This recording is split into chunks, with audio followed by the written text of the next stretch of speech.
Welcome to Wings, Wheels, and Wires, your channel for tech and travel. So today is going to be an unintentional part two to reasons why you would buy an electric vehicle. Turns out I forgot a really important reason on my list before. And it makes sense that I forgot it because when I purchased the car, it actually wasn't one of my reasons for buying an electric vehicle. But as it turns out, it's a really good reason. And that is it is really fun to drive. Driving electric vehicles are a lot more fun than driving most ICE vehicles. By the way, ICE vehicles is internal combustion engine. That's a regular gas powered vehicle. So today what I'm going to talk about is why it's more fun to drive an electric vehicle. So the very first thing I did was actually pulled a couple vehicles at random to kind of compare gas vehicles versus electric vehicles. And unfortunately, the numbers I came out with kind of didn't really support the argument. What I had noticed is that a lot of the acceleration times were really similar. I even went down to break it down 0 to 30 and 0 to 60 because I know that even at the BMW dealership when they're trying to sell you an i3, they say it has one of the best 0 to 30 times, excluding the M vehicles. So I figured, okay, so 0 to 30 is really where you make it up because you do have some reasons why electric vehicles accelerate quicker. But as it turned out, it actually didn't show up that way. So right here, I'll show you kind of an example of what I came out with the numbers. All right, so as I mentioned, I picked a couple of gas vehicles at random. I picked particularly ones that I could get both the 0 to 30 and the 0 to 60 time frame, and I'll explain why I did that in a minute. And I picked three of the more common electric vehicle types that are out there. I suppose I probably could have included Leaf, but I'm not really that interested in that one because of the air cooling versus the liquid cooling. I wouldn't really consider that one in a vehicle choice. We'll talk about that at another time. All right. The reason why I did both 0 to 30 and 0 to 60, because I know specifically in the case of the BMW i3, it's one of the selling points at the car dealerships when they talk to you is to tell you how it has one of the best 0 to 30 times that BMW makes. And they highlight 0 to 30 versus 0 to 60 because of the windup it takes on a gas vehicle versus an electric vehicle. It really gets its jump on that early part. So when I went and did the 0 to 60s, as you can tell, there's not a huge difference between the average in these.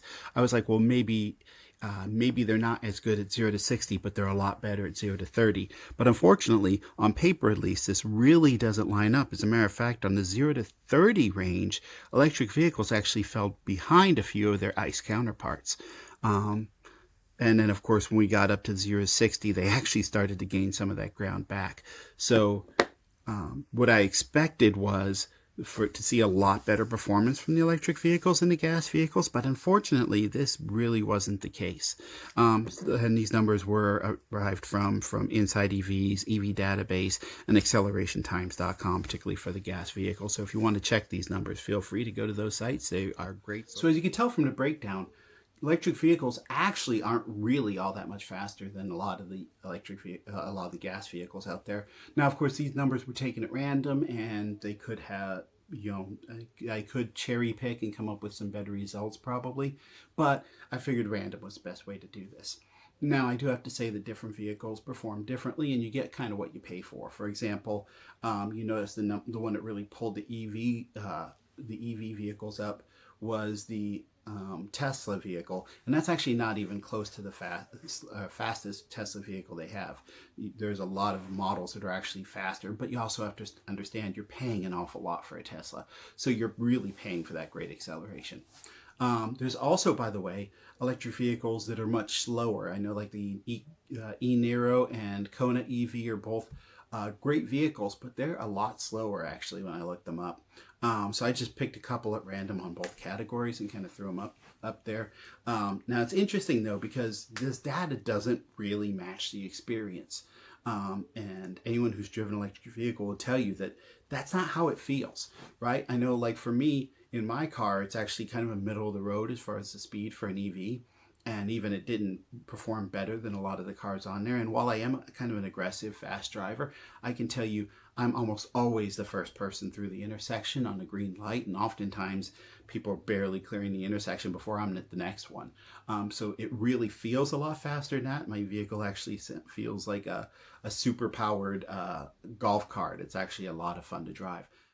Now, that being said, let's talk about some of the reasons why EVs would be quicker, right? Very first thing in there is that on at least a automatic transmission car, you actually have to cycle through the gears, right? I know that was one of the things I really enjoyed about my Z3 is it was a stick shift, so I would fly through the gear. It's a manual transmission. I fly through the gears really quickly, and I get some really great acceleration.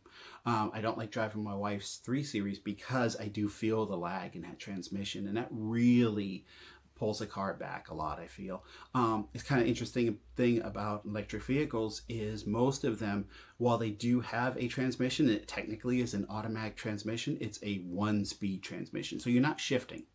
It's really just transmitting the power to the drive shaft, right? So you don't have to worry about going through the gears. Your variation in speed is created by the variation in motor speed from the drive motor. Okay, so this is one of the reasons why it would feel a lot more punchy when you come off the line. Another reason why they would be a lot quicker off the line is because you don't have an acceleration curve the same way you do with a gas vehicle. If you know how you feel that you hear that rev up as you accelerate into speed. Electric vehicles don't have that. The minute you hit the pedal, you're already starting rolling. It's just a matter of accumulating speed at the wheels, but there's no buildup in the engine area or the transmission area. So you get pretty much an immediate response. One of the ways this is really obvious is when you're accelerating, right? Not just, so say not just you come off the line, you hit the gas, you go a lot quicker. This is normal, right? But say I'm already doing like 50 miles an hour and I need to accelerate really quickly to get into the next lane. I hit the gas and it is, boom, an acceleration on top of what I already have. So you feel that acceleration every time you ever do hit the pedal. All right, so that's it for the acceleration part. Now I said an electric vehicle is a lot more fun to drive. It's not just about the acceleration, even though it's a really big part. But another really important piece is one pedal driving, right? And then what that is since you have the regenerative braking, and my car's really aggressive, that'll slow you down when you're coming towards a stoplight or something like that, to where you almost never need to hit the brake pedal, right? Only if somebody cuts you off or if you misjudge a light or something like that, or it turns yellow when you were really in a bad spot where you really do need to decelerate a lot more quickly, then you'll hit your brake. But otherwise, if you plan your stops correctly and everything, you can literally drive dozens of miles or more without even touching your brake pedal once, right? I've had times I've driven to work, and it's a 25-mile commute, and I've gotten almost the entire way there without actually having to hit my brake once. It's really awesome. So what is regenerative braking and how does it work? Well, here's a neat thing. So on a regular car, gas car, when you need to slow down, if it's any more than just what you can coast, which normally it is, you have to hit the brakes, and they use some amount of friction between a pad and either drum or rotor to actually use friction to slow your vehicle down, all right, which is completely wasted energy. The way regenerative braking works is your motor that actually made your car move pretty much shifts gears from a motor to a generator, and the momentum of the car then converts into electricity through this generator. So your car actually alternates, the motor in your car actually alternates between giving momentum to a car and then taking that momentum and converting it back into the battery. So it's a really great thing, and it actually makes driving the vehicle a lot more fun to drive. I know anytime I have to shift back to using a gas vehicle where I'm having to hit the brake every time I want to slow down, it actually really becomes annoying because I'm so used to this. It's a lot of fun, and I really encourage you to try it out. If you have any interest in seeing what this is like, I highly encourage you to test drive an electric vehicle. There are a lot out there. Like I said, if you're kind of going for more oomph, at least go with like a Bolt or an i3, because those are going to give you sort of a middle of the road. And if you really want to see some oomph, go ahead and try out a Tesla vehicle. All right, so that's it for this video. We're going to keep it a little bit shorter than the last one. Thanks for watching this far. If you haven't already subscribed, please do hit the thumbs up and the like button. And of course, any feedback you have is always welcome. One, I'm trying to build up the channel, plus your comments help build momentum for the channel. So I really appreciate it if you go ahead and do that. Thank you very much. Have a wonderful night and a wonderful week. Thanks and goodbye from Wings, Wheels, and Wires.